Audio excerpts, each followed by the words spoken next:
नमस्कार दोस्तों, आज का जो इम्पोर्टेंट टॉपिक है वो है ऋतु, रस और महाभूत। देखिए, जो ऋतु होती है, कौन सी ऋतु में कौन से रस की उत्पत्ति होती है, ये जानना बहुत ज़रूरी है। स्टार्ट करते हैं शिशिर ऋतु से। शिशिर ऋतु में तिक्त रस की उत्पत्ति होती है, वसंत ऋतु में कषाय रस की उत्पत्ति होती है, ग्रीष्म ऋतु में कटु रस की उत्पत्ति होती है। ठीक है।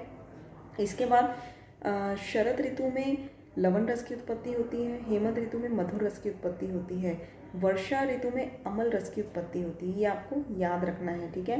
अब कौन से रस में कौन से महाभूत की प्रधानता होती है, स्टार्टिंग करते हैं मधुर रस। मधुर रस में गुरुता होती है। ठीक है। कफ को बढ़ाने वाला होता है। तो पृथ्वी और जल, ठीक है, दोनों में गुरु गुण होता है। तो पीजे, पृथ्वी एंड जल, मधुर रस में। फिर अमल रस में, क्योंकि ये अग्नि को भी बढ़ाता है अमल रस, तो पृथ्वी के साथ अग्नि हो जाती है। फिर लवण रस में दो चीज़ें आएंगी, दोनों ऑपोजिट में, अग्नि एंड जल। ठीक है। और फिर मधुर, अमल, लवण, कटु, तिक्त, कषाय। कटु, तिक्त, कषाय तीनों में वायु है। ठीक है। कटु में वायु के साथ अग्नि रहती है, क्योंकि कटु मतलब कि तीखा, स्पाइसी, तो वायु के साथ अग्नि रहती है। तिक्त में वायु के साथ आकाश रहता है। एंड जो लास्ट में है कषाय, इसमें वायु के साथ रहती है पृथ्वी। ठीक है। कषाय में थोड़ा सा गुरु गुण डाल देंगे हम, वायु के साथ पृथ्वी। ठीक है।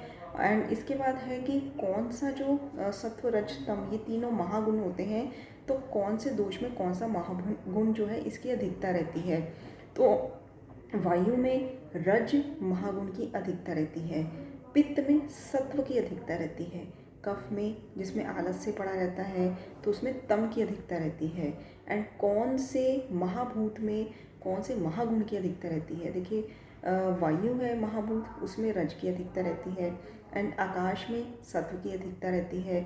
और इसके बाद पृथ्वी में तम की अधिकता रहती है। रह गए अग्नि और जल।